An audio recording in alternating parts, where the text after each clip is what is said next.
Hello there! From behind the yellow line, this is Trammin's Eureka. My name is Kirk, and today I'm joined by my friend and Midway Maniac, Freddy. Ahoy there, everybody. Our Eureka topic of the week is DCA 2.0 and more. The golden era, the golden state, in your golden dreams. Hello, everyone. Welcome aboard Trammin, a Disneyland podcast. Please lower your head and watch your step while boarding. As a courtesy to other passengers, we ask that there be no eating, drinking, or smoking on board. In just a few moments, we will begin our trip into the Disneyland Resort news and topic of the week. Ladies and gentlemen, this tram is ready to depart. Driver, you are clear.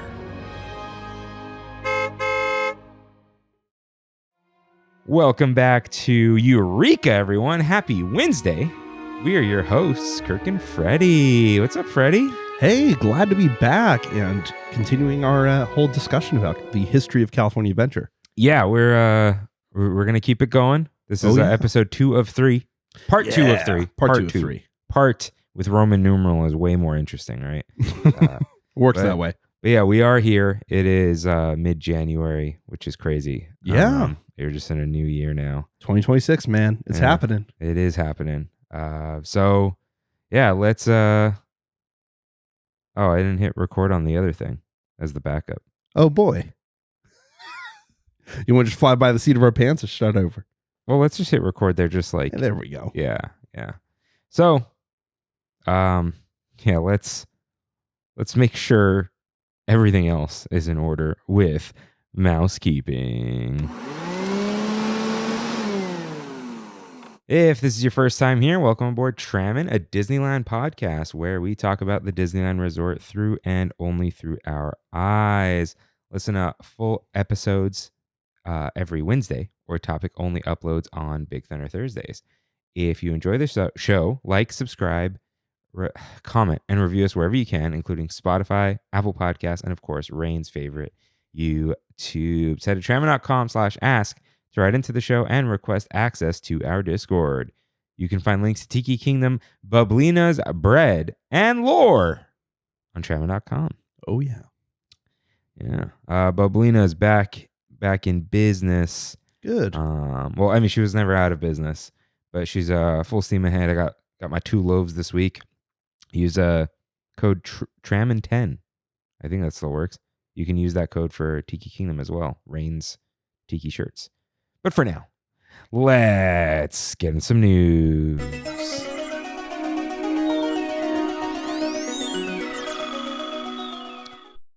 I've got 2 pieces of news for you guys.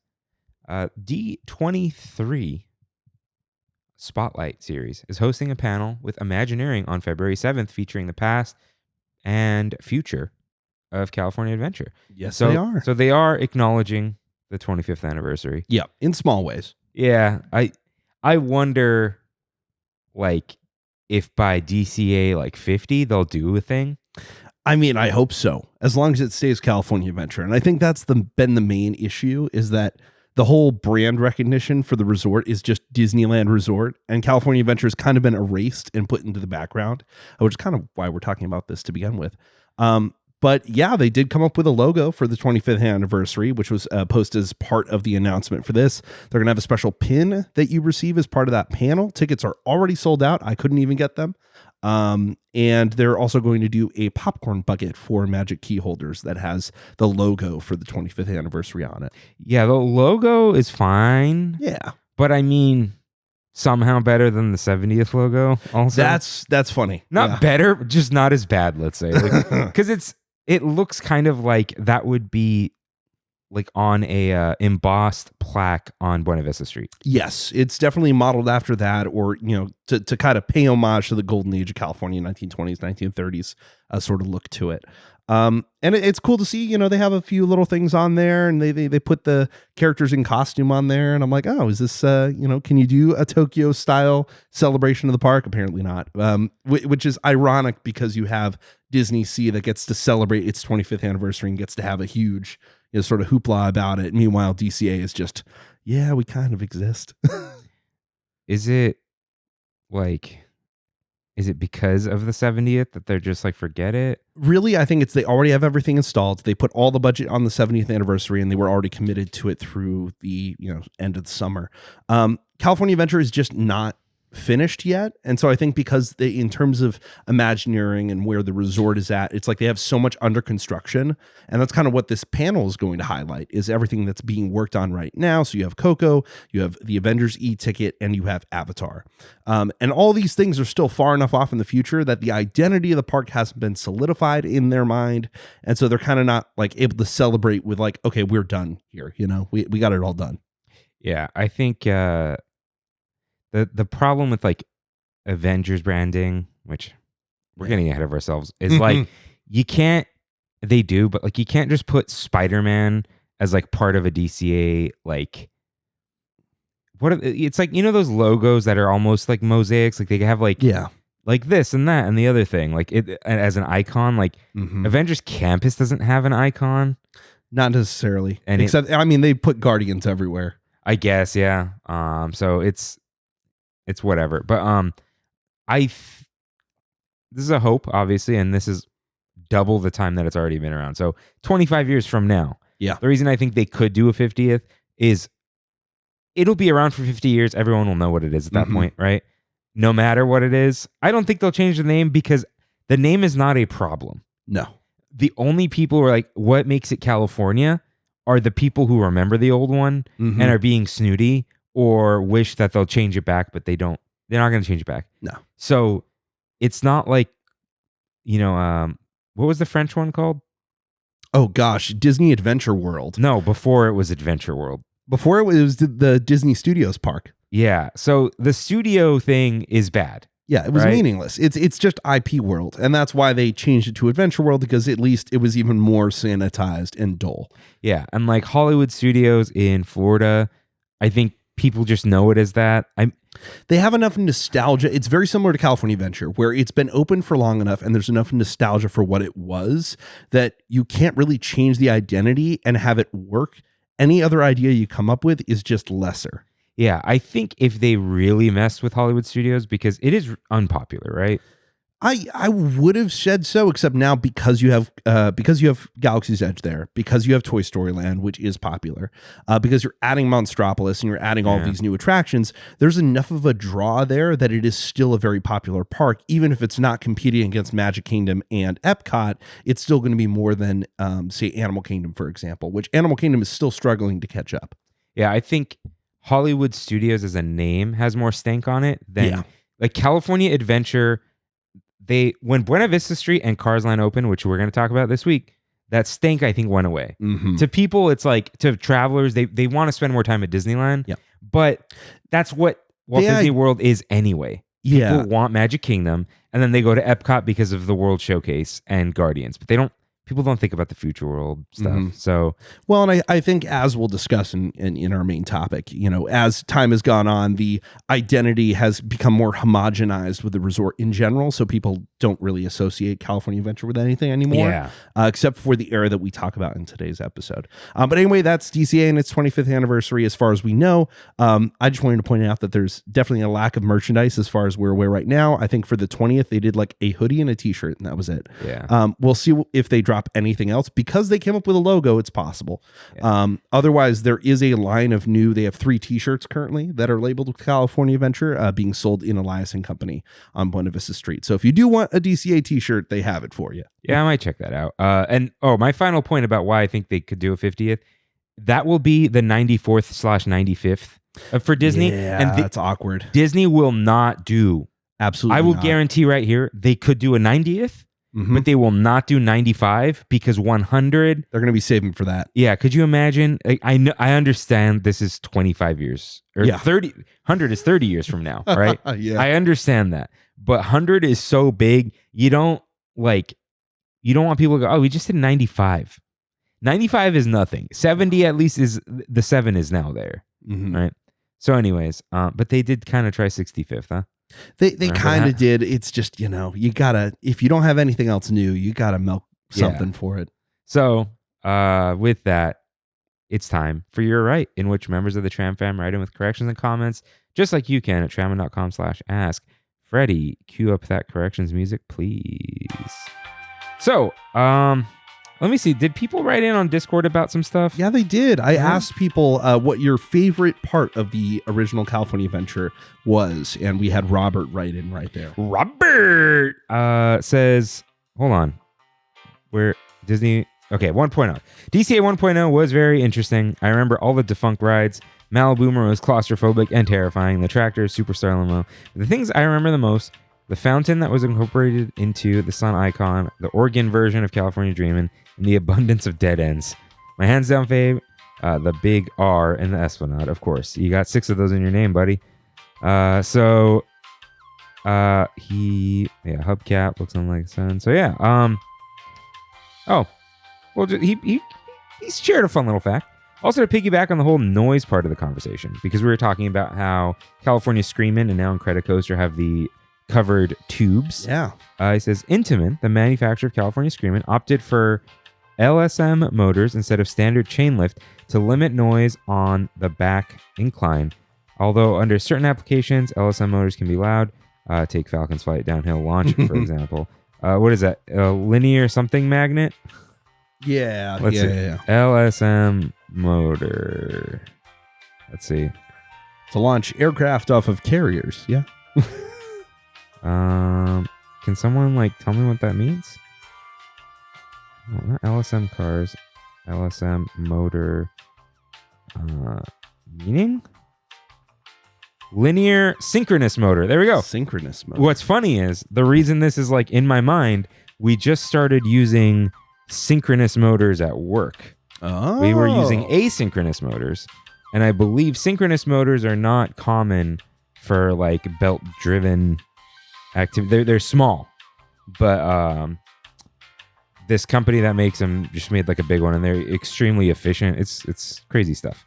But the electrical is a little more complicated. Anyways, thank you, Robert. He's into roller coaster construction, so which is great. Yeah, thank you for writing in there. Yeah. And I mean, once again, when this episode drops, please write in the Discord your favorite memory of California Adventure 2.0. I'd love to keep that discussion going, sharing all your thoughts and your experiences, especially with California Adventure, how it was reinvigorated, as we're going to talk about. There was a lot of new things that I think most of us were going to the parks at that time, got to experience for ourselves. Yeah, and Tiffy Luna wrote, another unhinged Tiffy Luna moment. I did a 24-hour trip from the Bay to see the last showing of Aladdin. Wow. Because we did talk about it closing. Overnight buses and being in the Fast Pass line until we got the last showing. It was an eventful day. So wow. The other thing, I wanted to share on you, right? Because I forgot to show you guys. I don't think I ever sent pictures of the pins. No, I don't think so. My late Uncle Vahe, he went to Disneyland and DCA with us a lot. And there's I think I posted an infamous picture of him with the plastic cows in Bountiful Valley Farms. So he's a character. He had an annual pass.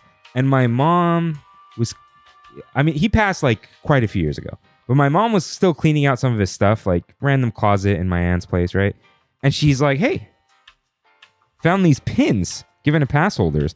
So first is just annual passport 2000. So just before, it's still sealed. Wow. Just before DCA opened. Oh, man. But then I think the crown jewel right here is just the Disney's California Adventure pin. Oh, yeah. With the hanging annual pass holder preview. No way. And a little Amex white glove treatment thing here. Wow, Amex back in the day. So yeah, hey, go ahead, check it out. That is very cool. I'm not keeping them sealed because that's worth something. I think it is cool that they are sealed, and I'm just going to leave it that way for now because I bought a pin board. It was too small. So I'm like, you know what? Just look at that old school California Adventure I love that logo right there. It's the best, honestly. Yeah. See, that's the type of thing where I'm like, it's 25 years of DCA. Put that on a t-shirt and in a sweater and just sell DCA 1.0 merch. They can literally just take out the apostrophe S without anyone noticing. Yeah. And just redo the logo, yeah. People will, even if people don't realize it's the old logo, they'll just think it's some cool retro thing. I mean, it was the same. They recently did the t-shirts from the 50th anniversary. Like that style of early 2000s Disney merch, and re-released it during, I think it was right before the 70th. It was they started doing that in World of Disney. But it's anytime you sell something that's just a little hinge of nostalgia, it will sell. Yeah. I mean, I'm not saying you buy too much of it and, have overstock, but there you go. Do something with it. Yeah. So shout out. Excellent, though. Those are great pins. Yeah, I was shocked when my mom was like, "Do you want these?" I'm like, "Of course I want these. Yeah. These are crazy." Like, Pieces of history. yeah. So yeah, shout out to DCA 1.0. But for now, moving on to 2.0. This here's our Eureka topic of the week.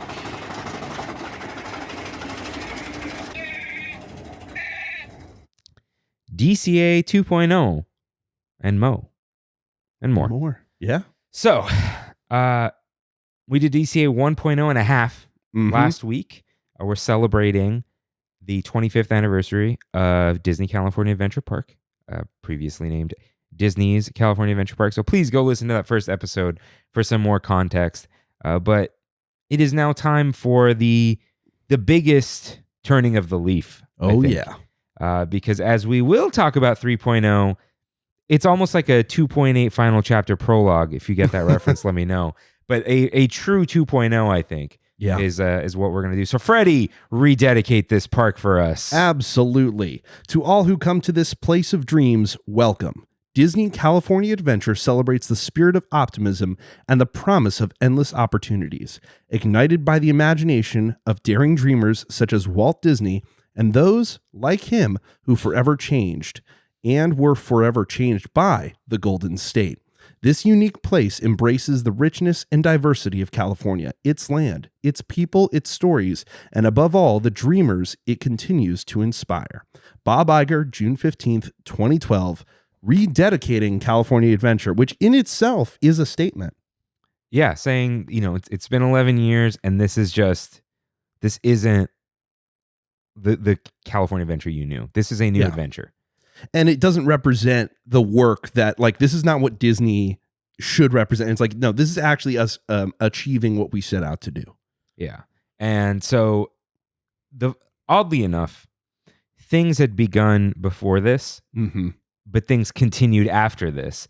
But this was because Buena Vista Street came before a couple other things. Yes, it did. Yeah. But those are still kind of part of this 2.0 era. And it was just, here is the turning of a new leaf, and it's time to start again and make this into a park that Disneyland Resort can be proud of. Yeah. So Bob Iger became CEO in 2006, so 5 years after the opening of California Adventure. Very much so. And part of this whole thing is that he's not tied down by Eisner's legacy to a certain extent. And so it allows him to start over in terms of business connections with companies such as Pixar, and with the parks, it gives them a chance to reassess, hey, what has worked, what isn't working, and what do we need to address right now in the immediate short term in order to make the parks profitable again and make them appealing to new guests. And so by 2007, a year into Iger's term, he's already announcing that California Adventure is going to be getting a $1.2 billion investment. The original DCA only cost $600 million. Yeah, and back then, the inflation in that 11 years was not double. So this is just double the cost. Yeah. Which, I could imagine them fudging the numbers just a little bit to sound like they spent double. But I guarantee you they spent over $1 billion. Oh, yeah. Yeah. They completely tore apart DCA 1.0. If you were there at that time, which I started going again in late 2011. Wow. So you'd be... Was it late 2011? I'm trying to think. No. Early 2011 or mid, right after I graduated high school. So during that time, you'd be on the monorail and you'd see Buena Vista Street as dirt. And you'd kind of not really know where you were, because you'd think right now, like, how did you not know you're going over the middle of DCA? It's like they tore everything up, moved the gates, changed straight down to the studs. Yeah, and it was just like, wait, what am I looking at? You didn't completely, especially because at that time, I don't have the numbers, but Disneyland Resort was not busy. No. The recession had just happened, right? And DCA is definitely like many people had not been there in years. Yeah. You just would not go there. There was no point. So You had no idea what you were looking at. Bunch of dirt. And then at some point, well, especially when Buena Vista Street was dirt, you were entering DCA through the gate next to La Brea / Earl of Sandwich / World of Disney into Grizzly Peak or Condor Flats. Yeah. It's like this. And then, still you'd go through just these walls for 5 minutes. Seas of walls. Yeah. And then you'd keep going. You'd walk up like Paradise Pier or Paradise Park. And it was, the bay was drained. Mm-hmm. Everything was dry. Little Mermaid was getting constructed, if not getting finished. Like, it was insane to see it at that time, because you're just like, back then, the average person and even average pass holder could just be like, wait, what exactly are they doing? Yeah. Because you can go look it up, but there was like one thing you'd go look up. It wasn't like Instagram was barely coming on Android at this point, right? And Instagram was posts. Like, you would not post news updates on Instagram. It was just pretty pictures. You had Twitter, but Twitter was like a lot of text, people talking to each other. So this was a crazy time to think like, oh, they're just tearing up DCA. And you're like, yeah, you weren't nostalgic for it yet. You were like, yeah, tear it up. Yeah, absolutely. Make it a parking lot again. It would be better. And that's what some people said. I mean, that was the kind of critical response to it. And this was necessary, especially rebooting the park's identity as something that just like the kitschiness, the sort of like all the puns, all of this sort of like 90s isms that really were already out of date by the time the park came out. This was all stuff that they were trying to remedy, that they were like, okay, this did not work. It did not connect with the local audience. It did not connect with tourists. There was no, it was kind of like you were tricked into getting California Adventure, even though you were only intending to go to Disneyland. Like, that's kind of what it became, is like, this is Disney's Six Flags. This is their like side thing to make you stay an extra day. And most people were not willing to do that. And so rebooting the park's identity, kind of trying to bring things home, was the goal of all the projects that we're going to talk about today. Even starting out with, the park was originally 3 districts that were kind of spread out in very sort of a lopsided way, and making sure everything was now a land, just like any other Disney park, bringing it back into a core identity that was recognizable to theme park fans. Yeah, this was a Bob Iger revitalization. I think, we talk a lot of trash about Bob Iger, especially current Bob Iger. But the reason he's so respected at the company was he knew how to spend money. Yep. Right. He did spend a lot, but he knew it was worth it. And he kind of brought things to where they should be. And especially during the 2010s, understood what would stay. Like, understanding, as we're about to talk about, Buena Vista Street.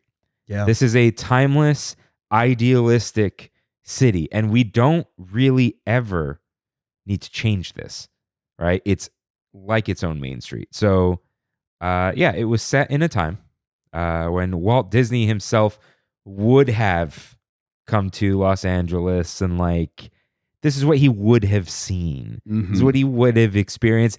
And also, like, this is what his idealistic mind would have seen as well. Yeah, very much so.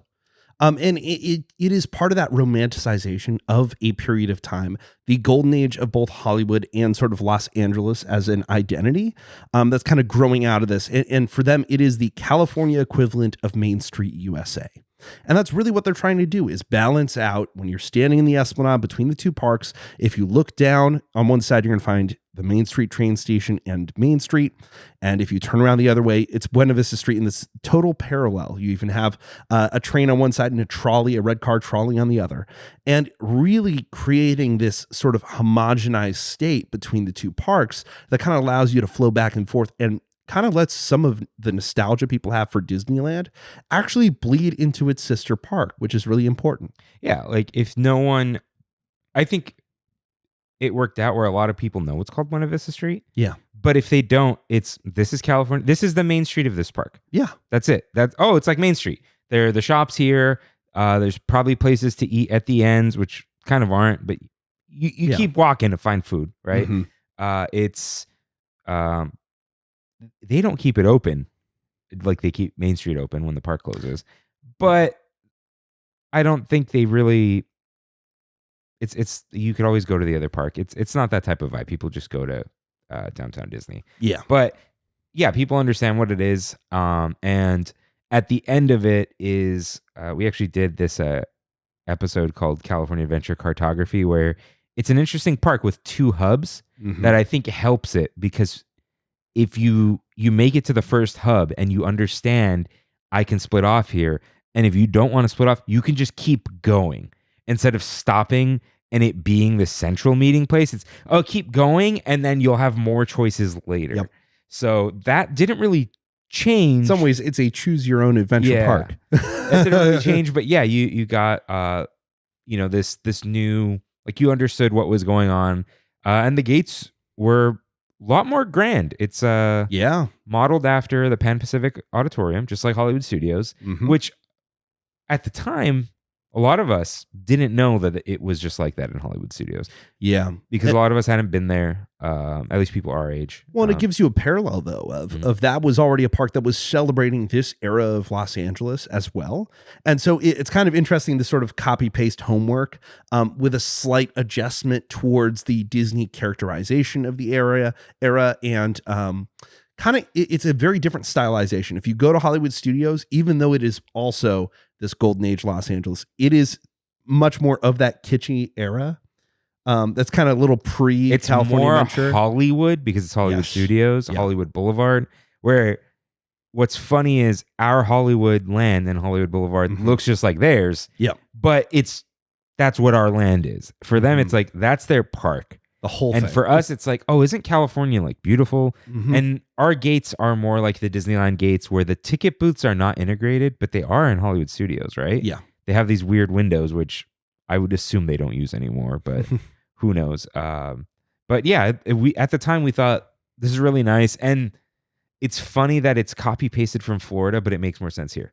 Yes. Yeah. So yeah, and inside you have Oswald.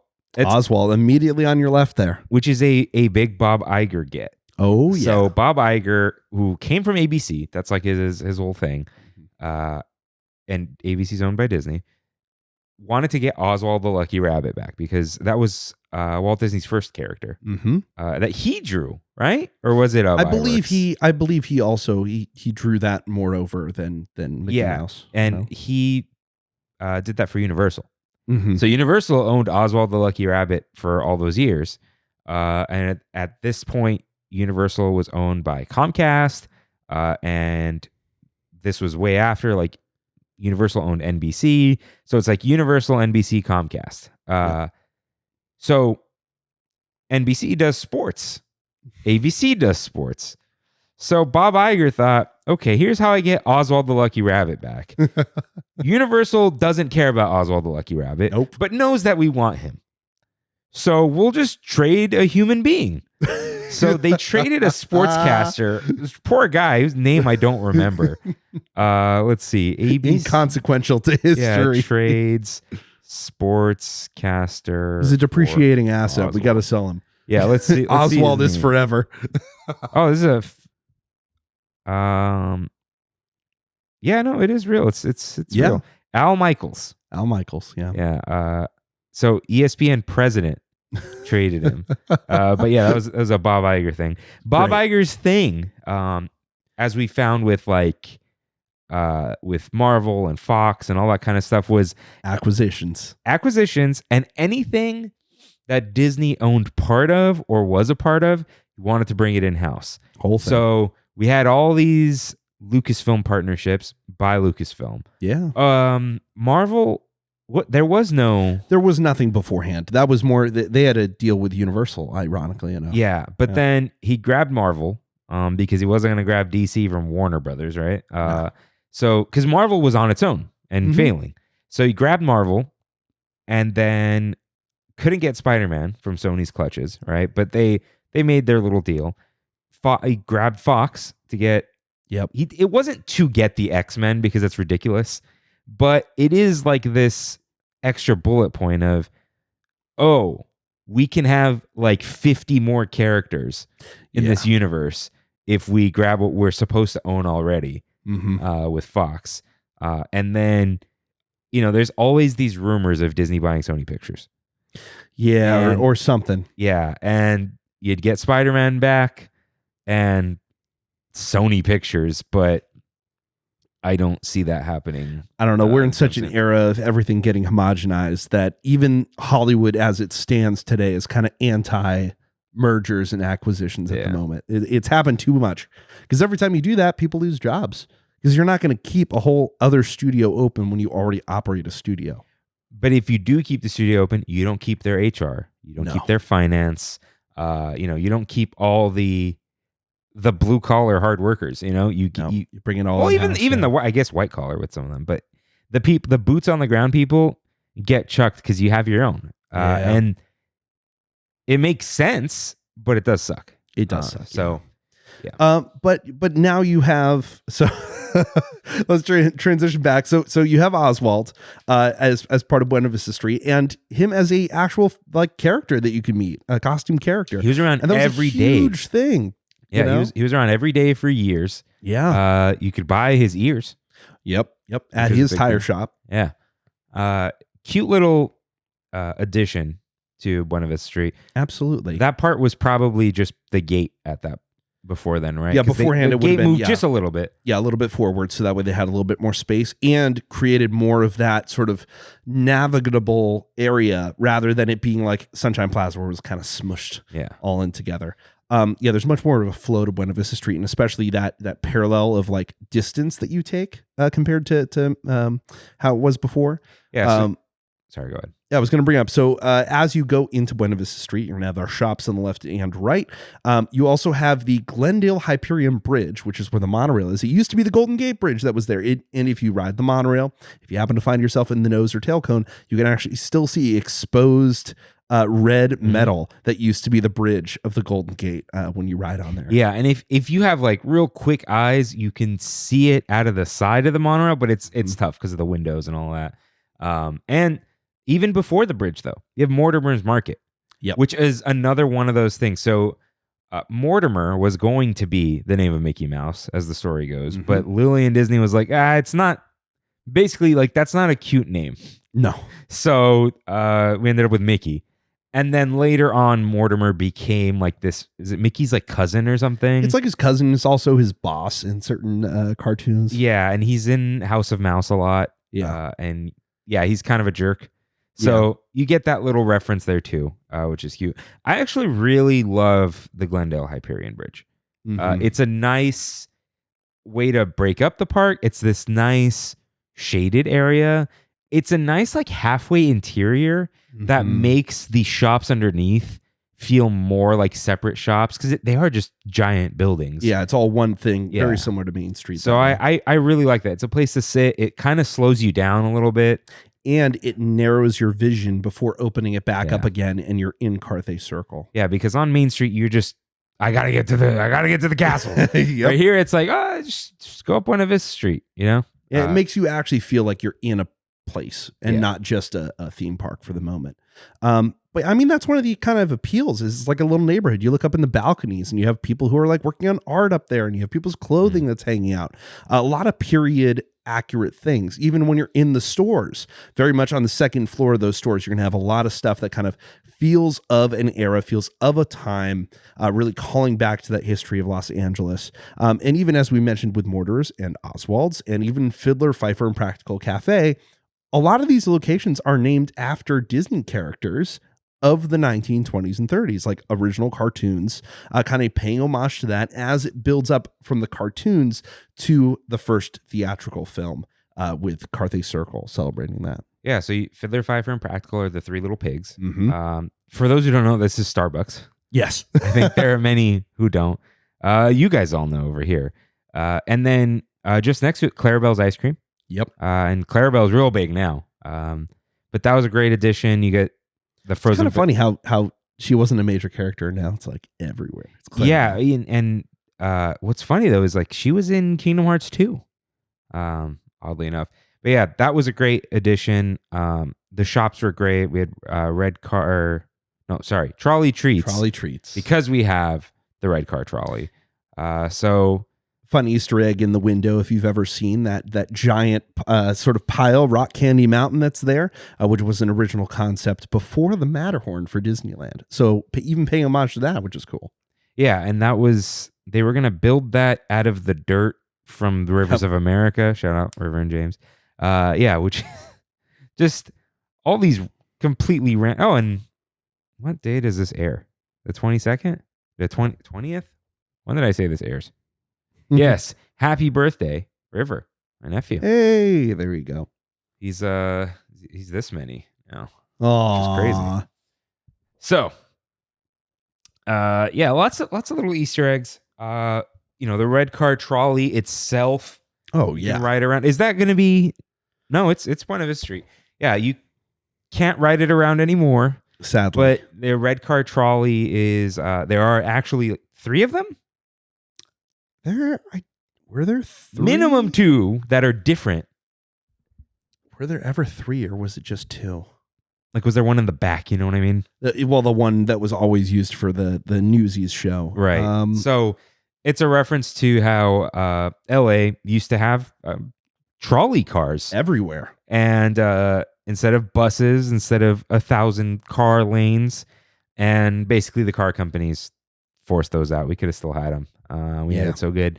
But yeah, we had the Red Car Newsboys, which was a fun little show. Very fun show. Mickey still wears the outfit that he wears in that show. Mm-hmm. We had Five and Dime. They're still around. They're great. They don't, because they have that weird stage thing now. Yeah. It's not as like, they used to just get in the car, drive around, and just stop, hop out, and just do a show right on the ground. And I remember watching them for the first time, and it was awesome. Just grab a beer and just watch a show, and they're just so good. Everyone loves old timey stuff.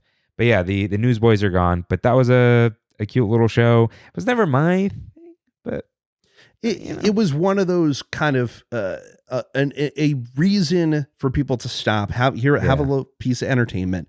But it also helped with the identity of Buena Vista Street and Hollywoodland that had kind of been reinvented as well. We do shockingly still have the citizens of Buena Vista Street. Yeah, honestly, I can't believe they survived. There's some officer, 2 officers. Sometimes there's 2. Yeah, and then there's the lady on the bike, lady with the dog, dog puppet. It's just like wacky 1920s people. Yeah, which is modeled off of Hollywood Studios in Florida. They used to have the characters that would be oh gosh, I forget what they called them there. Citizens of Hollywood, I believe, is what they were. Yeah, and it's Universal Hollywood has that as well. So they do. It's because they have their actors, and then they have like just weird Hollywood people. Yeah, which is cool. Why not? So it is cool. It is also interesting. Like, you could tell when someone's seeing them for the first time, like, who's this? Yeah, they don't. I don't recognize this character. Why is this weird dressed person coming up to me? It's kind of interesting that this was of this era where it's like now living lands.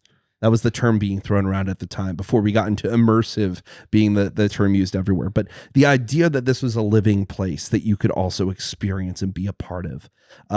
And really something we should highlight before we move away from Buena Vista Street is the Carthay Circle Theater, the new icon of California Adventure, really giving you this center point as you walk into the park. Very much much more prominent than the Sun Wheel ever was there, or the sun icon. And it does draw you in. It really does a good job of representing what the park is now, especially being the theater where Snow White and the Seven Dwarfs premiered.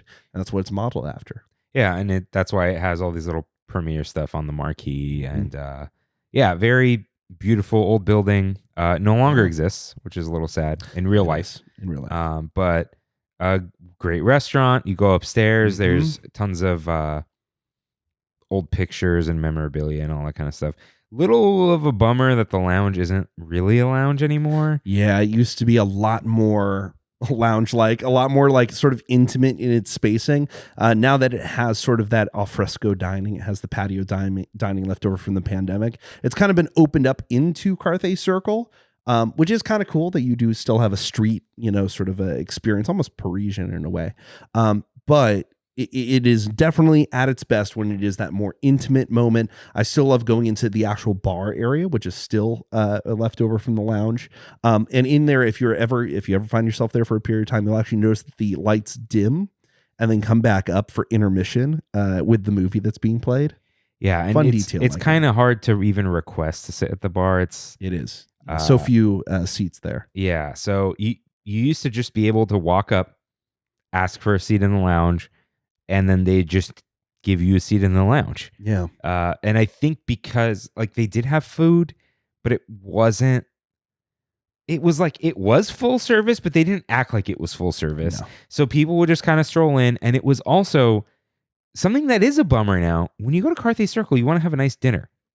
And part of a nice dinner is before your table is ready, you can go to the lounge and you order a drink. Mm-hmm. And then you get your drink in a glass, and then you take it with you upstairs. And they go, don't worry, you pay for this later. Mm-hmm. You know, you don't have to worry about closing a checkout, whatever. So I used to hang out there all the time. Wow. And you got like this cozy, old-timey, warm Disney feeling in there, even though it was like the real life side of Disney, right? Mm-hmm. And the last thing, I think, or two last things before we do exit Buena Vista Street. Three last things.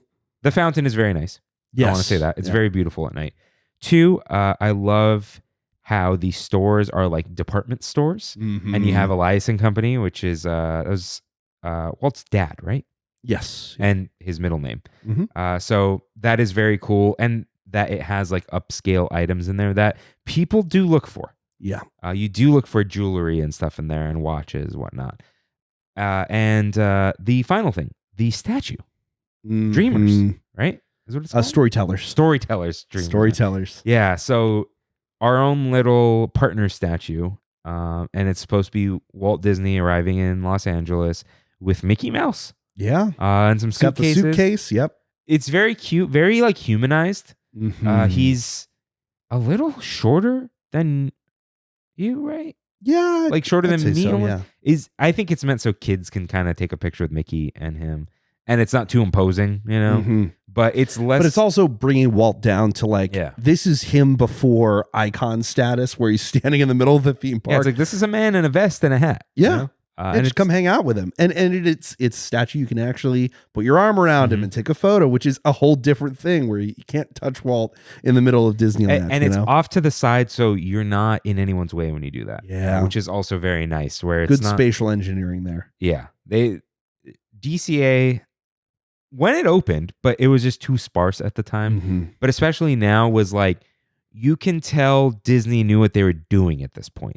Yeah. It wasn't like DCA only gets congested when it is simply overcrowded. But it's not because of the way it's built. It's just because during Halloween, there's a million people there. So let's move on to Hollywoodland. So Hollywoodland used to be called the Hollywood Studios Backlot. Yes, the whole thing. The whole thing.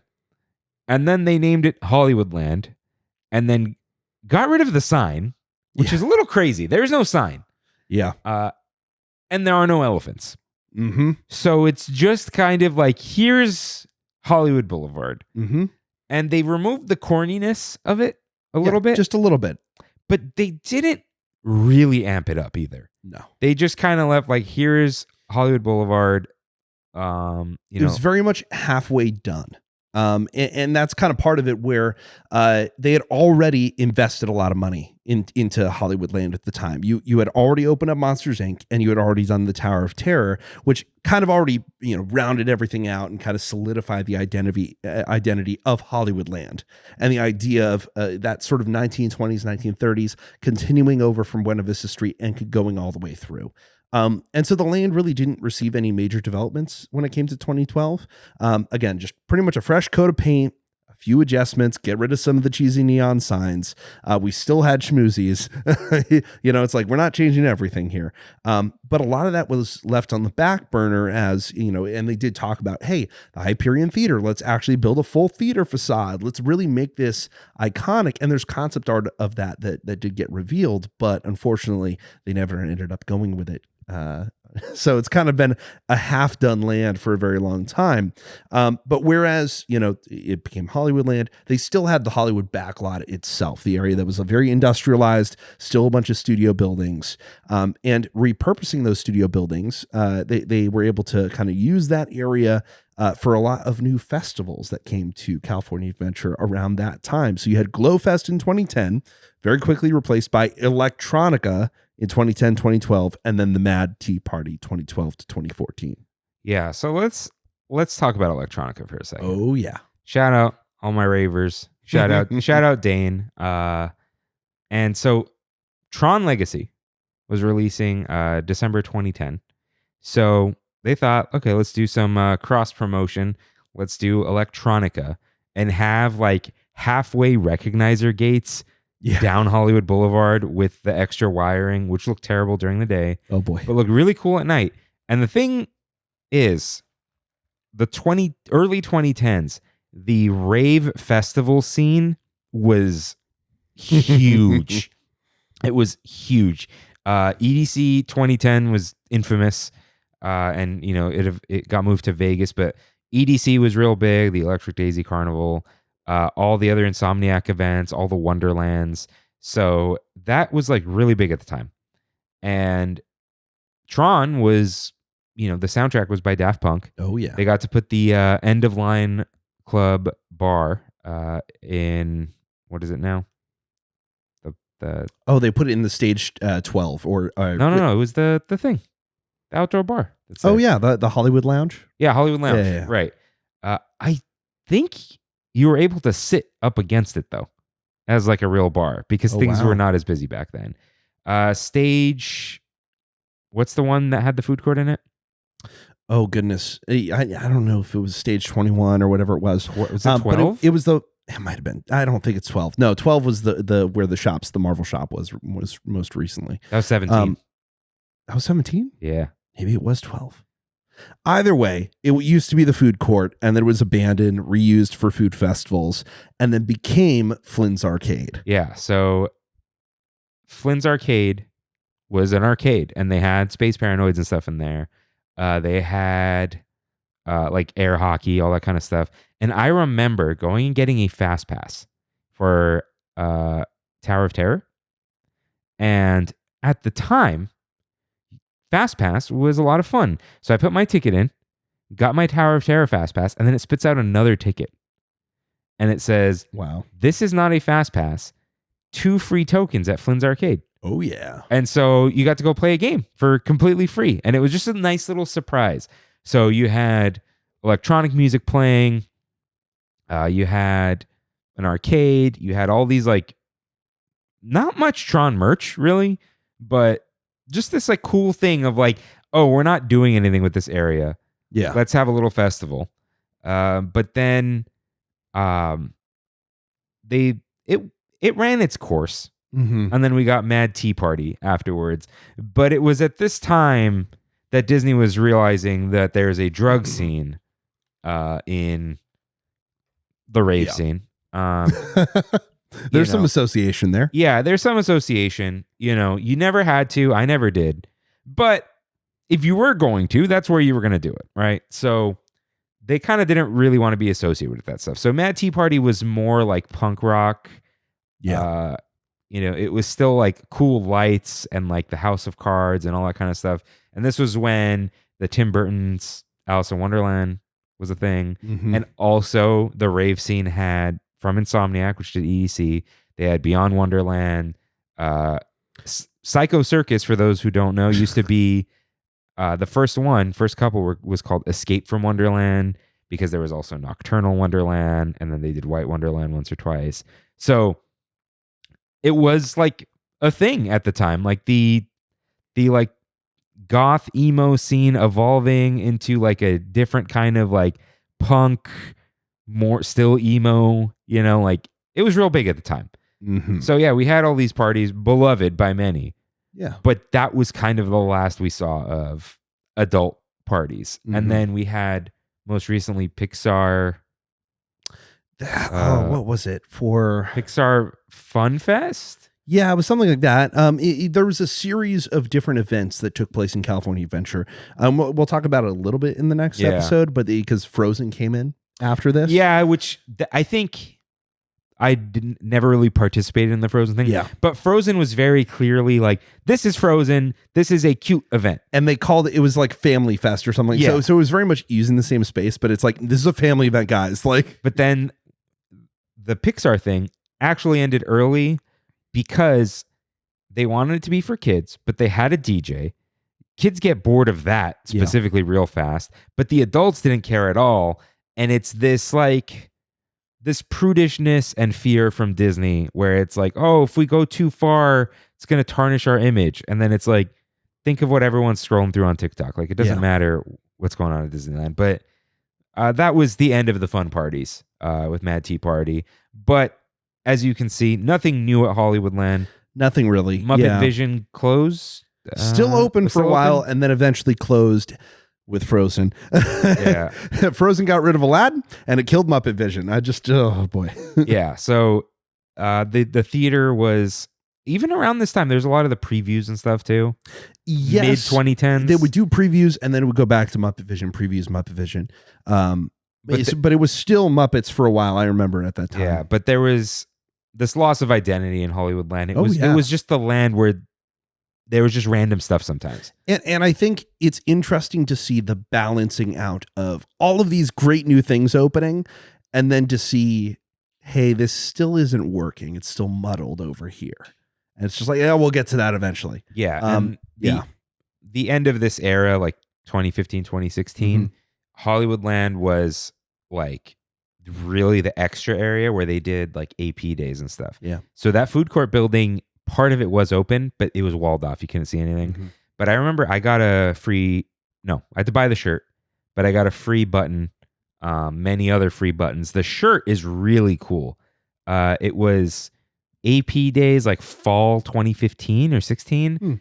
And it had like the AP symbol on the front and the back, the color scheme was like a burnt orange, teal, and black. And it had the Tower of Terror and like fall leaves. I'll show you later, but nice. It was a really cool time though. Yeah. But it was this annex area, which I think a theme park's always going to have. They always need it. At least as far as you'll need something like that for as long as you can have it until eventually it's like, okay, a ride is going to do better than this annex is. Which is finally happening now, which is a whole thing we'll get into. If you could fill a whole park with rides that always have long lines, you're not going to go, oh no, where will I do my events? You don't need, my annex, my event space. Like you don't need to do crazy events if you don't have problems getting people in the door, right? Like Epcot has multiple food festivals, but that is part of the identity of Epcot now, and that's how you get people there. And DCA does that too. So maybe we'll bring that up. But let's move on to Paradise Pier 2.0. Oh, yeah. Which is kind of the filling out and like finishing of Paradise Pier, polishing up, I would say. Yeah. Before Chapek got his hands all over it. Absolutely. Which is what happened. There was a golden age of Paradise Pier where they really went in and they were like, hey, we understand this is where pretty much all the rides in the park had been kind of shoved in this corner. And it was definitely a question of like the quantity over quality here. And that's why you would see things such as the Malboomer being removed. And then going through these attractions and trying to kind of gussy them up a little bit, make them a little bit more holistic with the land and kind of building in an actual feeling of nostalgia and romanticization with the seaside and with the pier, which already kind of existed with Paradise Pier. It's one of the very few lands in the original version of the park that kind of worked to a certain degree. But this was meant to actually make it more homogenized, make it work together, make it connect all the way to the front of the park with Buena Vista Street. It's the same era as that, which is an interesting thing. Yeah. So you got California Screamin' was still there.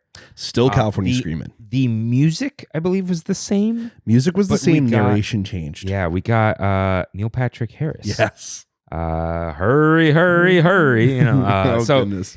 I really liked his narration. It wasn't like throughout the ride. It was just kind of in the queue and before the launch, right?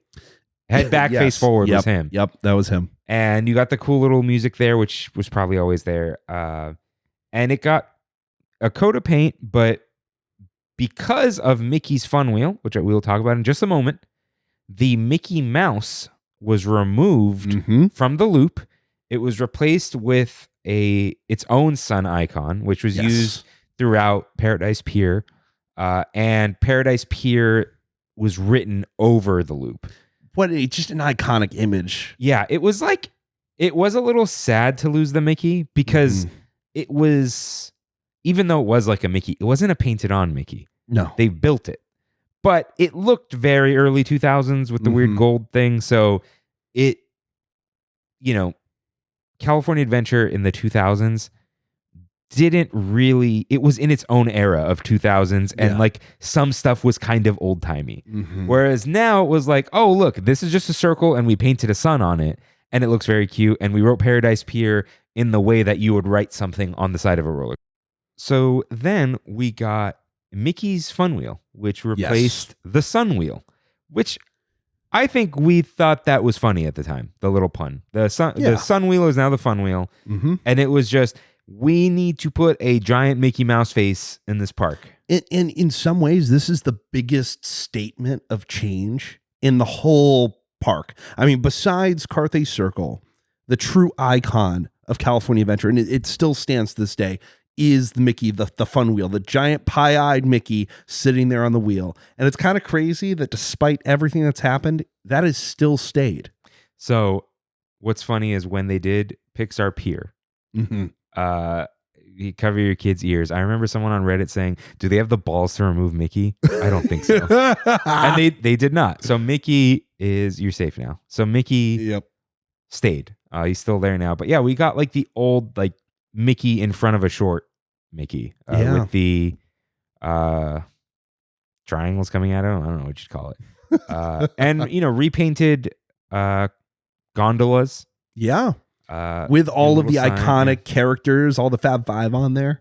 Yeah. And in the same style as that Mickey. So period appropriate. Yeah. Oddly enough, the like better looking than the Pixar version. The Pixar version is kind of funny, dumb name, but Mickey's Fun Wheel, it says everything you need to know. A fun wheel is a Ferris wheel.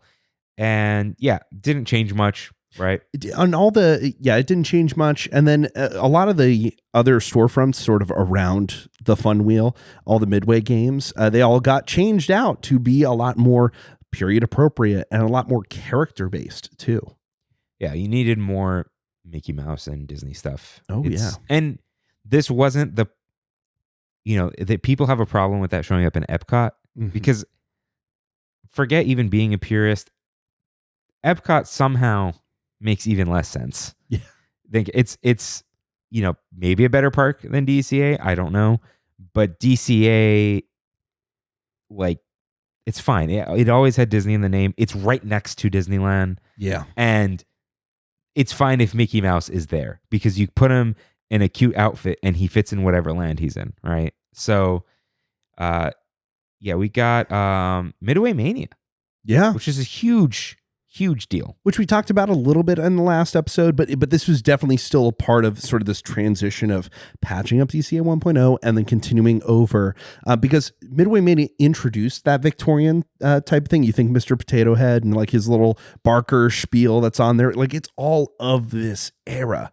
And so it worked really well when they were transforming the rest of the pier into that as well. And there's a little bit of like story references and sort of the stained glass that was up above Midway Mania as well in terms of like who's the person who owns the pier and what's the relationship between the people at the different establishments. And there was this little effort done to similar to, Living Lands of like, hey, there's some depth here. There's some actualization in terms of characters who live in this place, that it's not just a theme park. It's an actual pier of the 1930s, 1940s. Yeah, and it had the red roof before, right? Yes. Yeah. And we'll talk about World of Color in a second, but that theme carried over to hiding the World of Color projectors and the eventual Pixar Pier theming was based off of the Midway Mania theming. Because I know we got the Victorian stuff, but the way like Lamplight Lounge came about that theming wasn't there Yep. before. Ariel's Grotto stayed Ariel's Grotto through this whole time. Which we didn't even really talk about that. That it turned into that for a very long time. So it started out very, very simply. It wasn't what it was, a Wolfgang Puck is what we talked about. Yeah, Cove. Yeah, and then it became Ariel's Grotto. So it was character, again, more characters. Here's where the Disney princesses are. If you can't go over to Disneyland today, but you have California Adventure, at least you can go see some princesses here at this character. I'm gonna try to get a photo. My Aunt Ani, who's come up on the show a lot, thought it would be funny to take her grown son, my cousin Alex, to the princess lunch or whatever it was to embarrass him. And he had the greatest time possible. Wow. I think they gave him a little crown. I don't remember. Oh, boy. But he was like, yeah, why wouldn't I have fun talking to all the princesses while I eat delicious food? That's great. And he listens to the show. Shout out Alex. What's up? And he's who the second Rain Spooner shirt's for. Nice. Yeah. What was I saying? I did eat at Ariel's Grotto exactly one time because that is where they had the World of Color dining package. Oh boy. And I had a wonderful ciocchino, which is like an Italian seafood sausage soup. It was delicious. I had a great time. I couldn't drink yet. But that's okay. And this is when Cove Bar remained Cove Bar. Yes. And when the lobster nachos became infamous. We needed to talk about that. Lobster nachos, man. Oh, goodness. And also the secret menu, that was at that time, the current menu with the Fun Wheel cocktail and all these presentations that were done to kind of really be fun. And like, here, you're going to look at the pier and enjoy all this. Yeah, it was the first time. It was at the time where things were becoming viral. Yeah. Without like them being like, there's a line for them, but you have to go try this thing. Mm-hmm.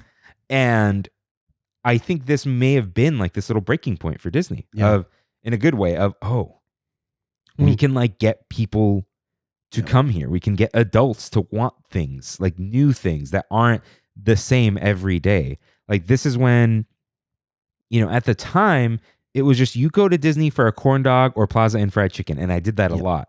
And now it was like, have you had the lobster nachos at the bar? It's like, oh. Well, I feel like this is a similar era as for Disney World as a counterpart.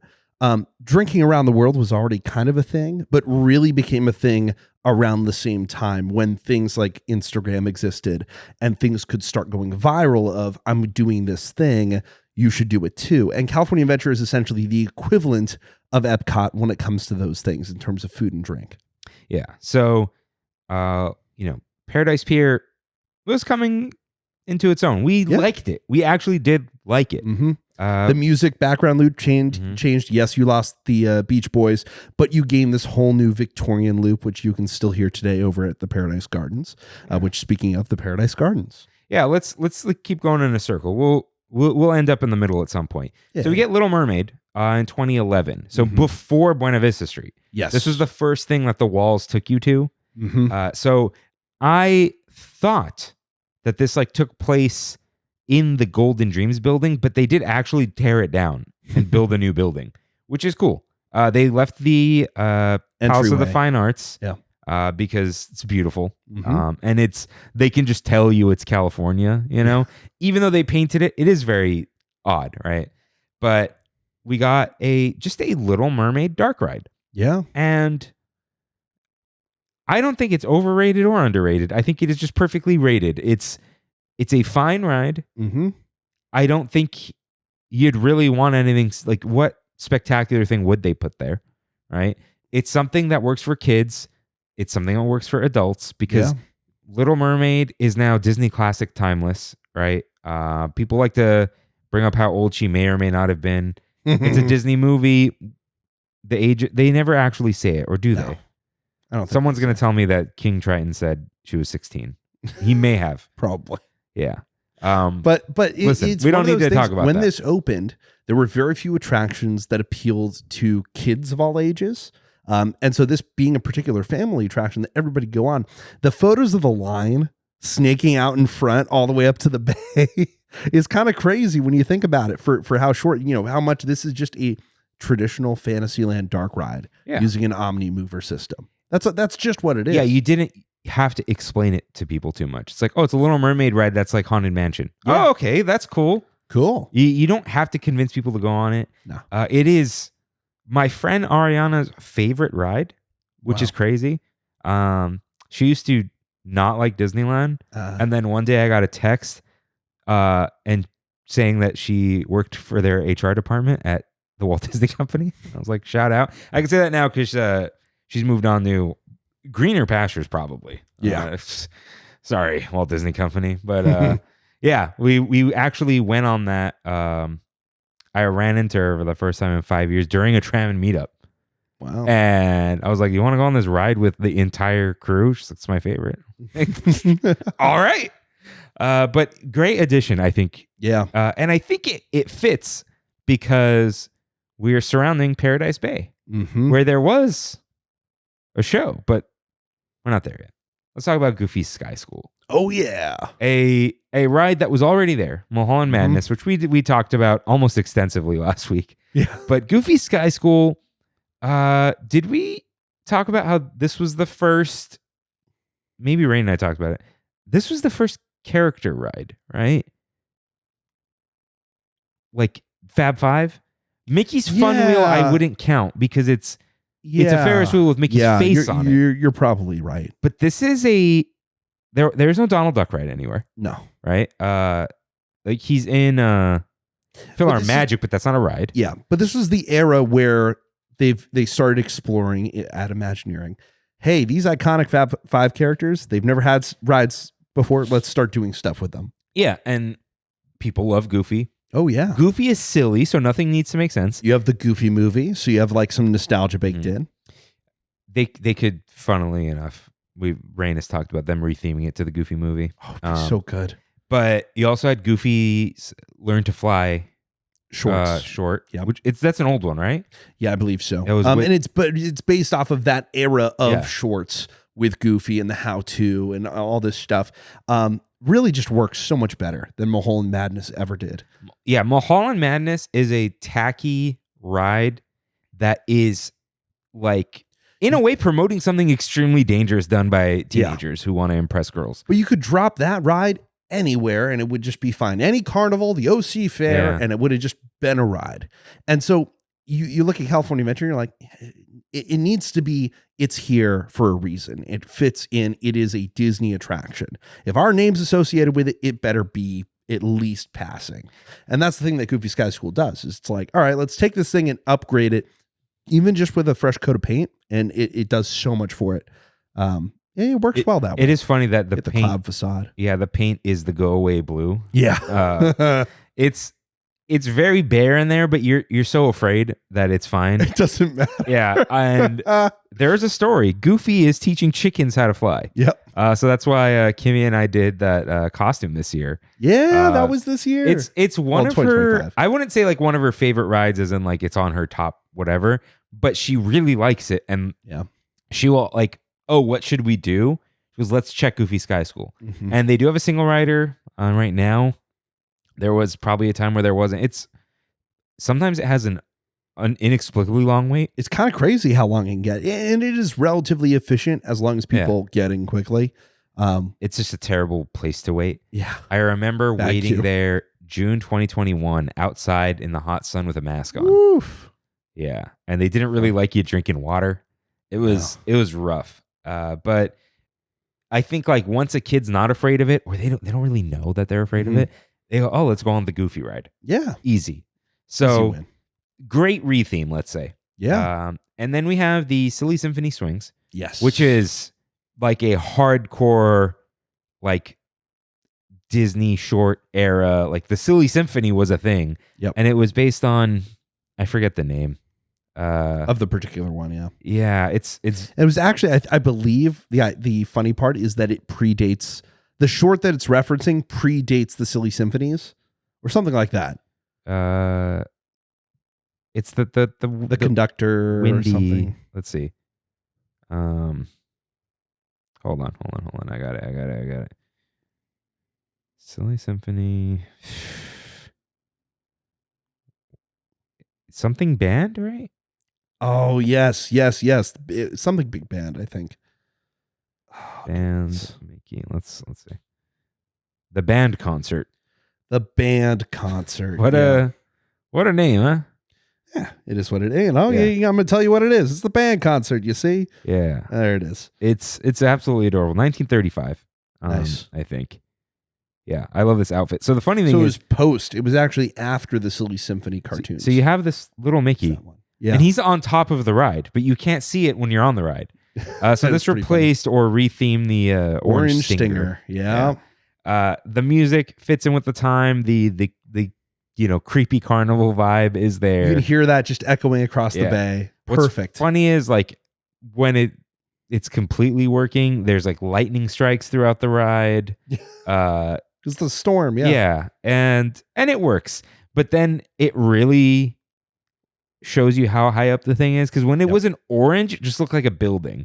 But now it's like, oh, this is like a thing on a pedestal. Yeah. And it is crazy that they sometimes just bring a crane and remove it. Mm-hmm. Because that happened last year. Yeah, when they refurbish it, they actually have to like ship it out piece by piece and have it go through. Like it's very intricate, the work on some of these. And it's interesting to note, despite all the changes happening, Jumping Jellyfish stayed the same. You have Flying Zephyr stayed the same. Golden Zephyr.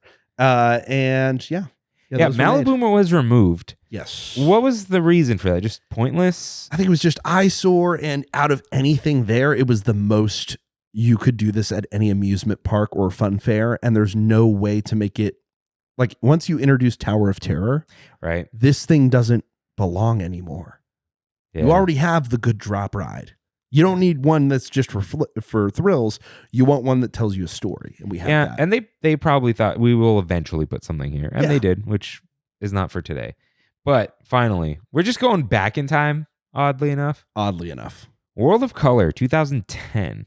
Huge thing for California Adventure. Yeah, I like to say this may be the most beautiful thing Disney's ever done. Yeah, in terms of a show, because Wondrous Journeys, I think, is the best fireworks show. It is, quite easily. But World of Color was like absolutely spectacular. Mm-hmm. Was this part of the plans for DCA 2.0? Yes, like, absolutely. Let's start. What like every castle park, everything that we do, it's like there's always a kiss goodnight. There's always a show. There's something to end your day on, and California Adventure just didn't have that. I remember hearing about this for the first time, not really understanding what it was until I saw it, and I think the first time I saw it was with the dining package, because I'm like, I want to see this. Do it properly, yeah. Oh yeah, right up front. What do you think? Most people, they were just like a fountain show, like Vegas. Yeah, they didn't realize what this would be. Yeah, it was like kind of based off the Bellagio show, but way, way different. And this is so big at the time that like they gave the water spouts personalities. They had them as pins. Yeah. And 1,200 water spouts, 200 feet in the air. Mm-hmm. They all lit themselves up individually, which is huge. There was projections, 360 giant display. Yeah, it was on a like submersible platform, so you didn't see it during the day. Yeah, the engineering of that, which is insane and kind of incredible. This cost a total of $175 million. So a huge portion of that $1.2 billion was just for the nighttime show. Yeah, and it's still around. It's still as beautiful as ever. Yeah. I think it works better when it's based in 2D animation. I agree. Because of the way colors work in 2D animation. It's splashes of color, pun intended, I guess. Yeah. But it works anytime. It's a very emotional show, I think, because it's not loud in the way fireworks is. Fireworks is explosions of gunpowder, and this is loud music, nice narration, wordplay, and it has like its own theme song based off of a show Walt Disney produced. Again, tying it into Walt Disney himself, making this a Disney park rather than just something that's kind of an afterthought, or we don't want to even put Disney in here. It's like, no, he's so integral that it's a part of here. In fact, I love the previous version of World of Color so right now we have Happiness. The previous one, what was it called? One. Yeah, World of Color 1. It ended with the same quote. We're just getting started. That's next to the storyteller statue on Buena Vista Street. And I just love that tie-in, that sort of identity working at its strongest when it comes to World of Color. I think the Neil Patrick Harris, he did the narration in this too. He didn't do the first one. He did like the second one for the 60th anniversary, which was one of the worst versions. Was it? I liked it. It was bad when he was singing all the songs for the park. Wait. He was the host. Neil Patrick Harris was the host for the show. Okay, the one after that one, before one, was he not part of that? No, I don't think so. I liked that version though. Okay. The one before World of Color 1, I think was kind of perfect because you had Colors of the Wind, Pocahontas, all that kind of stuff, but you had like my favorite sequences, the Wall-E one. Yeah. It got a little funky with pirates, but we got fired. That was the version. So that's what happened, where it was like the original version, which was very much into the animation and the history of that. Then it went to the one that was kind of trying to be the 60th anniversary celebration show, even though it was not in Disneyland. Yeah. And then you went back to the original show, re-edited with pirates and everything in it. Yeah. And I think the reason I like that one is it was very sweet. Yeah. I haven't seen Happiness, but I really didn't like World of Color 1 because it was just like, look at all the stuff that we're doing. And it was like, oh, Disney 100 years of Disney. Yeah. And specifically Walt Disney Animation. Anyways, here's like a Star Wars sequence and a Marvel sequence. And you know, there's nothing wrong with having stuff with Marvel and Star Wars. It's that they're not really part of the same thing. No. You know, they are other things that the company owns. And you can tell that they struggled with it because, and I know we're getting sidetracked here, but it's still World of Color. That once again, as we mentioned, it really works best when you're using animation. And so when they were looking at Star Wars and Marvel, that's not animated, it's live action. So going back, and they basically tried to recreate moments as art to put into the show, which I appreciated because that was the only way to do it properly and make it look good in comparison to the rest of the show and kind of match. They even would redo pieces of other animated films in that same style so that the show actually had a consistency throughout it. It didn't just reuse assets like so many other shows have. Just interesting things to note with that one. But yeah, World of Color really was one of those capstones that brought people in. But the largest contribution to California Adventure and sort of the biggest thing and remains an icon of that park is Cars Land. Yeah, so Cars Land really just filled in an empty spot. Oh yeah. It was a parking lot. Yeah, and I believe, okay, I forget about Bountiful Valley. Mm-hmm. Was that on the right of Bugs Land or the left? To the right of Bugs Land. Yeah. And that was the casualty. Yeah. So a Bugs Land just stayed at this point. Yes. I think it had zero changes Nothing except the Bountiful Valley mural was just altered and covered a little bit. Yeah. It just didn't say that anymore. But yeah, Bountiful Valley Farm went away and Cars Land filled that in. So take us a little bit through the history, Freddy. Absolutely. So Cars Land started out as Carland, an original concept celebrating 1950s car culture and 1950s California. Coincidentally, Pixar was developing Cars that also took place on Route 66. And so, they invited over some Imagineers and were like, hey, we're working on the same thing here. Let's see if we can collaborate. And that's where Cars Land was born. Who was that Imagineer? The car guy? Oh, my goodness. He was in the Imagineering story. Yeah, he was in the Imagineering story. Always got a, let's see, Cars Land Imagineer.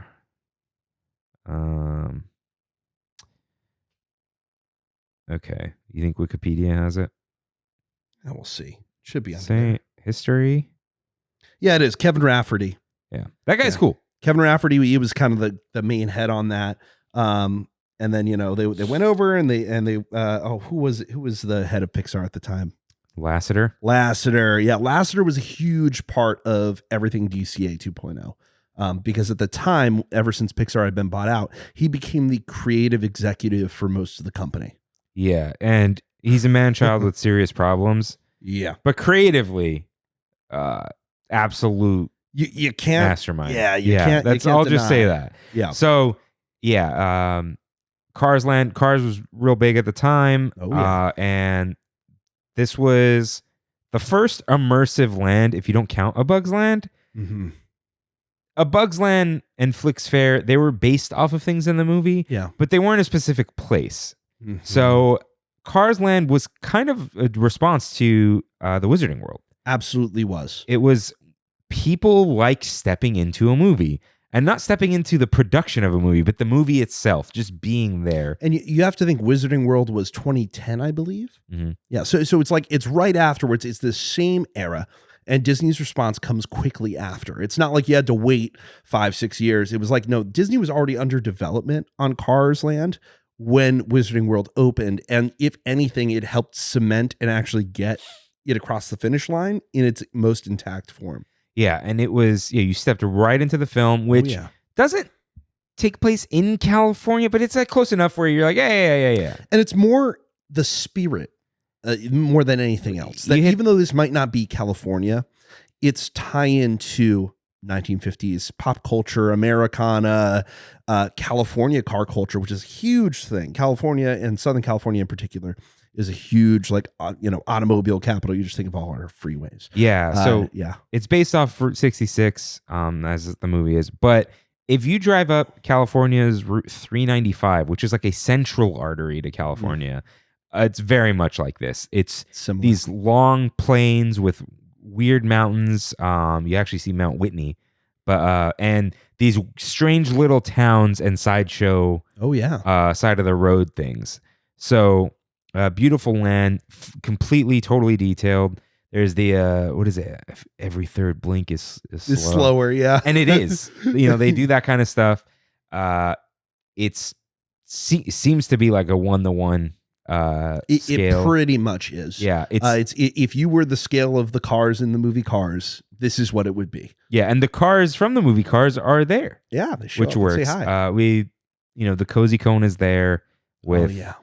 Restaurants, the cone itself being a huge thing. It was the return of the Hand Witch, which was something from Epcot in years prior. And so it's like you have a lot of nostalgia, a lot of like Imagineering working at the height of its powers. Kind of like everything is just the detail to the smallest amount. Just everything is taken care of. Everything has been put to its maximum effort to deliver on that show and bring you into that world. And you've got so good. Shaboom, which is infamous, famous, whatever. Now, I've heard the story that John Lasseter's son came up with this idea. Interesting. John Lasseter's son himself tells this story. I can't imagine him lying because of how embarrassing that would be. Yeah. So he said they were working on it, and he was working at Disney, and his dad was there, and his dad was working on Cars Land at night, so they would let him in. Because if there's anything we know about Disney, nepotism is huge. Massive. If your dad's an Imagineer and you have the if you are qualified, right, you have the qualifications and your family member works there, you're in. Yep. So, which is how construction works anyway. Jeff likes to laugh about that. The flow chart of getting a job for a construction company is: does your dad work here? Yes, you're in. So, apparently he went there at night. They were messing with the lights, and he's like, "Why don't you just do the thing from the movie?" Yeah. And they're like, yeah, why don't we do the thing from the movie? And I can believe that. Yeah, because it's not like he came up with this genius idea. It's that when you're working on big stuff like this, you overlook really obvious things. Yeah. Like, I've had moments like that at work with, like, I'm not an engineer. I'm not as smart as, a lot of people. But I'll see something on a machine. I'm like, why don't we just do it the reverse? And then it doesn't have like this ugly thing sticking out. It's like, we don't even, it's like we didn't have a reason for doing it the other way either. Yeah. It was just like, we just didn't do it that way. Someone has to be the one to say it, right? Mm-hmm. So that's maybe one of the most beautiful things as well. What's not one of the most beautiful things is Luigi's flying tires. An homage to Tomorrowland's flying saucers. Woohoo! Which was really cool at that time when you're on little tiny flying saucers. But if you don't know, Luigi's Rollickin' Roadsters was a giant air hockey table. Mm-hmm. But the puck was a like 10-foot in diameter tire that giant hovercraft. If everyone leaned in the same direction, you can move while it was floating. But people didn't really understand the concept. And then at some point they threw beach balls in there. Yeah, because they were so heavy and so non-maneuverable, and very little happened. You have to think that the original version of this was essentially a futuristic version of bumper cars. Yeah. And so in the 50s or it was 1960s, it was cool to like have these things and they're bouncing into each other and everybody's having a great time. But because of modern safety, you can't really do that. And so a lot of the whole like collisions and trying to do this, it was all cushioned. It was all slow.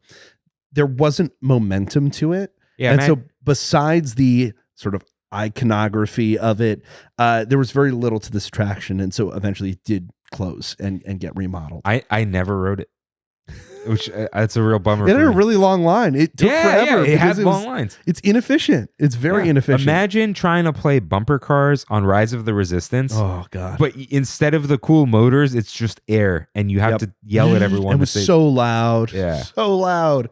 I think the coolest thing of this was the tire hats. That was the coolest thing. Yeah, bring back the tire hats. They have every now and then. Yeah.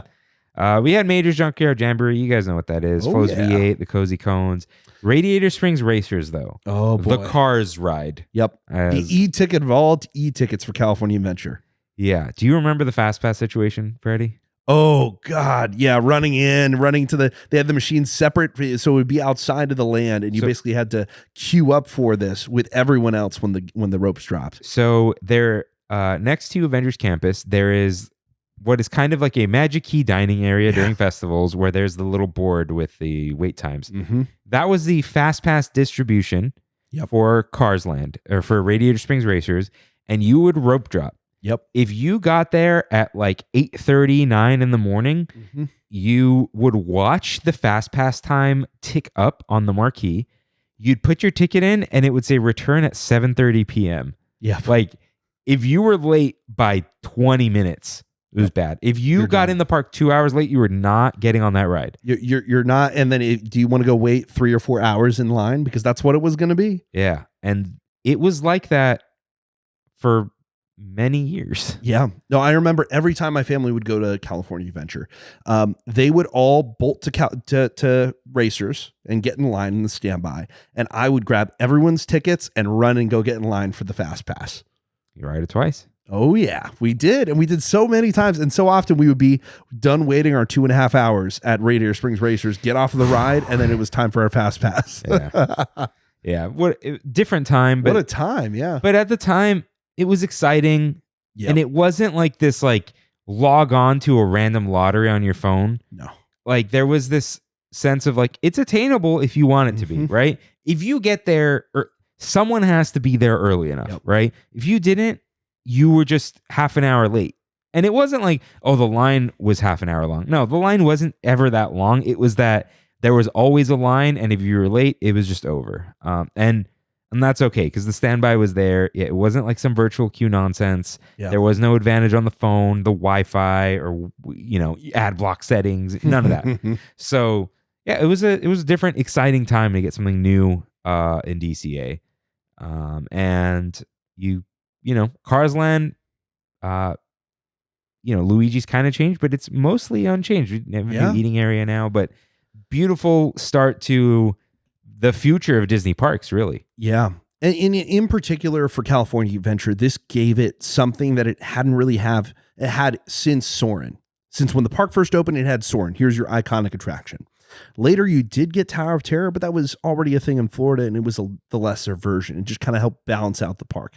But Radiator Springs Racers and Cars Land actually put California Adventure on the map, something you can only do in California and only do at the California theme park. And that was a huge deal. Even to this day, it still remains the major attraction for the park. It is still the thing that is an individual lightning lane all these years later. You think 2012 to now, it is one ride that has dominated that park. And it's because it's great. They keep it working, which is important. Very important. They refurbish it. I don't think it has any effects that like used to be there that aren't anymore, right? Everything for the most part. Sometimes things will break and they'll refurbish it, but they are willing to spend the money because it is your premier attraction. It is the one thing that should not fail. And because kids hit the age of 4 and they love cars, Yeah. literal cars, and then the movie. The merchandise. We didn't even talk about that. That the cars, in terms of its merchandising, was one of the biggest sellers, especially the toy cars, the Sarge's hut there. Like that was a huge deal for young kids. Because Toy Story, you know, the merch is the toys and the toys are the characters. But this, like, the characters in cars are existing toys that like it is a category of toy. Yeah. And that's why it's so big. It's just everyone's interested in cars, man. Yeah. You get to that point and the automobile is very attractive. Yeah. So we kind of end or top off what we call on Trammin the golden era of DCA with the opening of Grizzly Peak Airfield. So everything was done at this point, and all that was left was to transform Condor Flats, which kind of fell flat on its own. But, you know, to really top off that vibe of California Adventure, we got Grizzly Peak Airfield. And for a moment there, Condor Flats is still a thing in 2012. It receives Minnie's Fly Girls as sort of a new attraction, little show there. Again, adding to the entertainment offering. The best Trammin thumbnail on YouTube that Rain has ever done. I'll look that up for you. But yeah, they added a brand new background loop for Condor Flats. And this is all like temporary holdovers while they worked on Grizzly Peak Airfield and getting that ready. And then the construction walls would eventually go up. It would not open officially until 2015. So there's still a few years in between sort of official DCA 2.0 and sort of its last great installment with the Grizzly Peak Airfield. Yeah. So, here we go. There it is. Look at Rain's. Oh my gosh. That's perfect. Yeah. That's great. So, yeah. And again, another thing that is of the era and adding nostalgia, and this kind of even got more heightened because Grizzly Peak Recreation Area became Grizzly Peak National Park with these separate areas, but it's all homogenized. It's all one large zone now, one large land. And really, it's sort of the peak era of going to national parks and road trips in the 1940s and 50s, right after the war. And it's like, all right, let's go on a road trip. Let's go to these places. And so the iconography, the station wagon, with its little references to Rainbow Caverns on there, and it's all piled up with the family. It's people tell me the name of that thing all the time.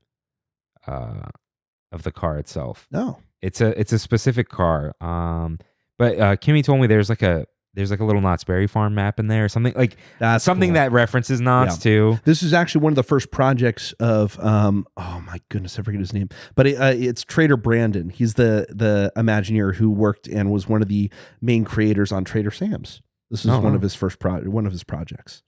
It's a Rambler. 1950s era Rambler station wagon. So yeah, it's got a canoe on top, all these like camping supplies. Yep. We get a Firewatch tower. Tower, the Coca-Cola freestyle area. Yeah, Humphrey's Gifts. You get the Condor Gas call out to Condor Flats. Thing. Yeah. Smoke Jumper's Grill. Which it makes sense being next to the Firewatch tower because Smoke Jumpers are literal like they're firefighters that jump out of a plane with a parachute and go fight fires. And it's still a thing to this day, and it's a huge thing in the state of California where we are so prone to wildfires. So again, one of those things that is honoring and paying tribute to these brave men and women. And I kind of love to see something like that. This isn't branded to anything; it's just the history of our state and celebrating it, but not in this sort of tongue-in-cheek way, but in something that is sincere. And that goes for like everything that we've talked about in this episode. But before we get to that, Soarin' over California is still a thing at this time. In fact, they took the original film because it was actually projected on film and made it digital. And so it was a digital print, the same print that they use today or the same digital file, every time that Soarin' over California comes back for the Food and Wine Festival. Yeah. And this whole land got like reopened and rededicated in a way because it was separate enough where they did a little ceremony. Little opening, on May 15th, 2015, my birthday, which is wow. What else could you say about me loving Grizzly Peak Airfield? Yep. And yeah, it's, you got the Land of Scenic Wonder billboard. The plane is still there from all that time before. Repainted it to be period appropriate, which is really cool. We got John Muir quotes on the bathrooms, which I laugh about because in my favorite work of his, My First Summer in the Sierra, at the end, and these are arranged by current authors too. So they arrange it for it to end on him saying, Mr. Whatever, the guy who hired him to go help out a shepherd or whatever, goes, Mr. Whatever says that I'll be famous someday, but I just write about walking in the wilderness. And it's like, my friend, 100 years from now, your quotes will be written in Disneyland on a bathroom, of course, but and it's the thing with national parks iconography and that whole theme is it's a real thing that is timeless and is, from that weird government era of like standardized design. And the thing with national parks is the people who run them and keep them up care about them and, care about sharing them. So it is a very sincere, genuine, cozy land. And it fits in with the Grand Californian Hotel more than DCA ever did, which is funny. And, you have that whole back walkway and all that. So it's, one of my favorite themed lands that doesn't really ever need to change into anything because it has really like 2 attractions that don't have problems with getting people in the door. So that's, Disney loves to see that we don't, we say Muppet Vision, getting replaced with Monstropolis. People are sad, whatever. Muppet Vision was not like a big ticket item anymore. No. It wasn't like get in butts and seats, but Grizzly Peak, I would hope, will not have that problem. We got a little Brother Bear thing at Redwood Creek Challenge Trail, but and on top of that, Up comes out, and so they introduce the Explorers. Yeah, and they just kind of, it's like, oh, cute little thing. Get a badge. Here's a sticker.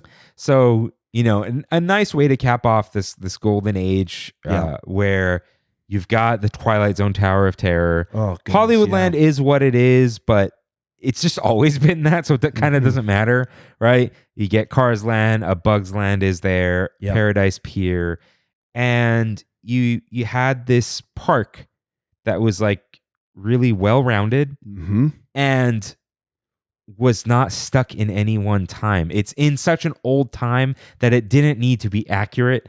It's a feeling. Yes. So, I don't want to take this point away from you because you wrote it down. Yeah, absolutely. The theme of California was never the problem. Introducing romanticism and nostalgia went a long way into making the park's identity a solid foundation. This park was not perfect, but this was its golden age. California Adventure, California in the name, it's never been a problem. Theme parks around the globe represent the places that they are placed in. I mean, you can even look at other regional parks like Knott's Berry Farm references California culture everywhere within it. That's not a problem. The theme of California never was. And so when Disney finally went in, yes, they introduced Disney everywhere and Disney characters, but it's the details within California Adventure that started with this project of actually celebrating the state in a way that the original version never did.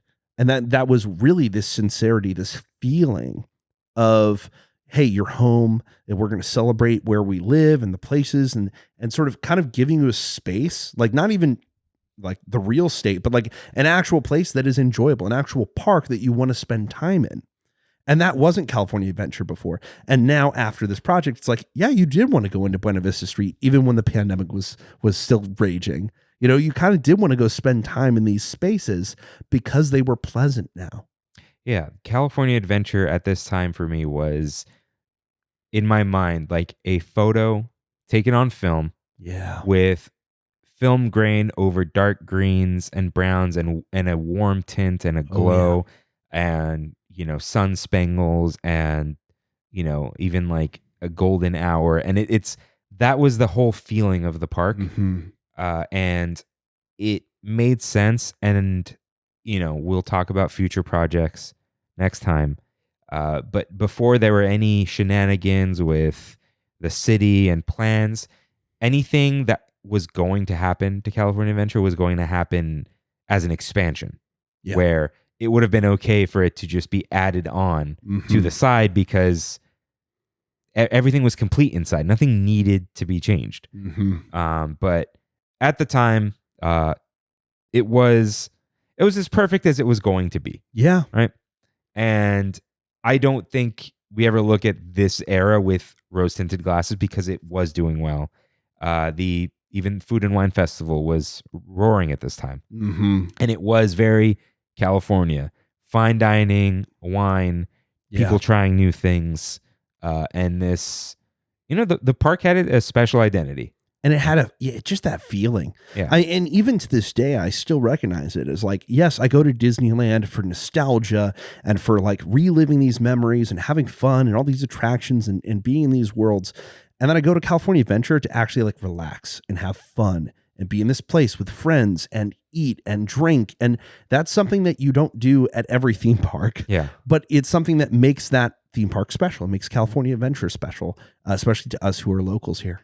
Yeah, a nice, comfortable, slow-going, relaxed, idealized version of the place that we do love and don't want to move out of. It's true. Yeah. So that is our Eureka topic of the week. If this is your final stop. Thanks for traveling with us today. And if not, it's time for We Have It So Good, where we and the Tram fam talk about what makes our Disney trip so special. Send us your highlight of the trip, something new you tried, or a food review on trammin.com/ask. Freddie, you got anything? Yeah, we Anna and I recently popped in the parks. We weren't able to celebrate with our niece Amaya's birthday. She just turned 10, which was really fun. She was in the park with her parents, and they were in California Adventure. I did manage to pop in on that day and actually help him out with one of the lightning lanes using the old trick refresh in there, and saved him about 3 hours for web slingers. That was good.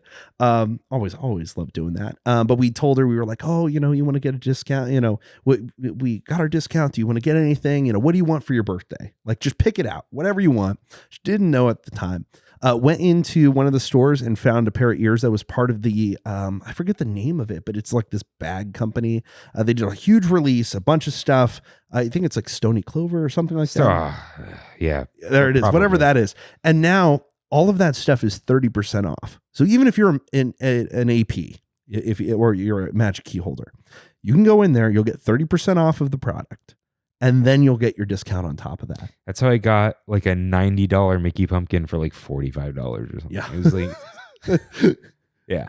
How could you not buy it? How could you? It's that cheap. It's essentially like, it was like a Black Friday sale on that stuff. So that was really nice. We managed to get her some, like, I think they were like $90 ears or something. That's the problem with all that stuff. It's just too overpriced to begin with. So they have to bring it down in order for you to even think about buying it. But that was kind of fun. And then we wandered around and we were thinking, what do we want to eat? What do we want to do? And I was kind of, with Anna, I was like, what do you want? The world's your oyster. What would you like to experience? And so we went to our old standby Plaza Inn. And before the menu really changes, they hadn't introduced the meatloaf yet when I went. I think it's live now. But went in and we got the I believe it's the short rib is what they still had. Nice. Yeah. No, pot roast. Pot roast. The pot roast. Yeah, I got the pot roast. I'm like, she got the I fried know they chicken. had pot roast. Is that still around? My goodness, is that fried chicken huge? The size of that thing, the portion. Yes, the prices are high right now, but man, it's good. And that was just delicious. We got both of the desserts. They had a gingerbread cake. We got that. They had an apple bundt cake. Oh, that was good too. Yeah, at the time of this episode, I believe that dinner was like $12, and it is $22 now. Yeah, it's 22 now. I think it was $19.50 or something for the chicken. I'm pretty sure. So it was just about to cross into that because now the price. Well, no, you got a discount because it was $19.99 for a while, and when I was telling people it went up to $20, I saw that it was $21.99. I'm like, geez, man. Yeah, this was like late last year. Oh, okay. Yeah, it's rough out there. It's bad, but really good experience. Really fun. Really good. We did have to run into people who had already pre-saved tables, which I hate.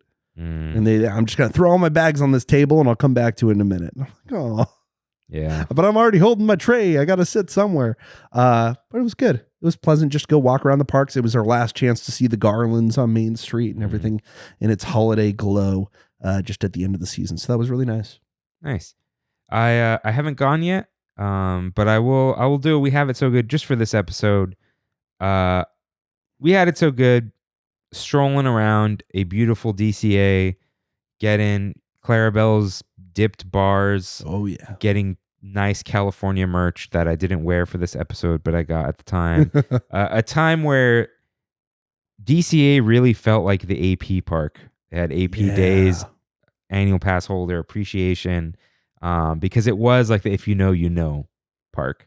And now it's just another Disney park, which that's fine, but we did have it so good. Nice. So it looks like it's pizza time. Time for one last bite. What is beyond the yellow line for you, Freddy? What are you looking forward to? It is now. Well, you could say what you're looking forward to at any time. It doesn't really matter. Yeah, I know. By the time this episode comes out, I'll have already experienced the Christmas party. Holiday parties are happening for me. So going to different places and trying that. We got a bowling alley coming up. So we'll see how that food is. But yeah, looking forward to getting back in the parks now that it's a whole new year. And so we're kind of moving out of the holiday mode. And so we're getting a lot of new stuff as we move towards, at Disney anyway, we're going to have Lunar New Year Festival coming up. Are you going to do that? They haven't even released the foodie guide. Not yet. So I don't they even have know. the dates. It's coming up soon. Yeah, I don't. Sorry, did I burp? We'll talk about that soon. I'm so sorry. Man. I'm looking forward to going for River's birthday. Yeah. And hopefully getting there before. I mean, he doesn't really fall asleep anymore, but he doesn't go every year because some years we've offered it to him, like the family, and he's like, I went to Disneyland last year. You know, he doesn't know yet, but he wants it this year. So I want to hopefully leave work on time so I don't show up and wake him up in a stroller, you know? Oh boy. He's not going to be in a stroller. He's 6, but maybe his brother. We'll see. But looking forward to that. Looking forward to a nice little family trip where nobody asks me what I want to do. Nice. I don't like being asked what I want to do, to be clear.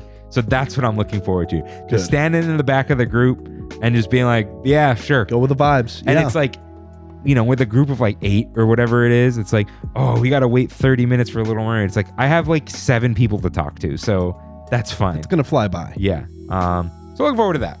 Cool. But with that, thank you all for listening, and we'll see you next week. see you real soon. Bye.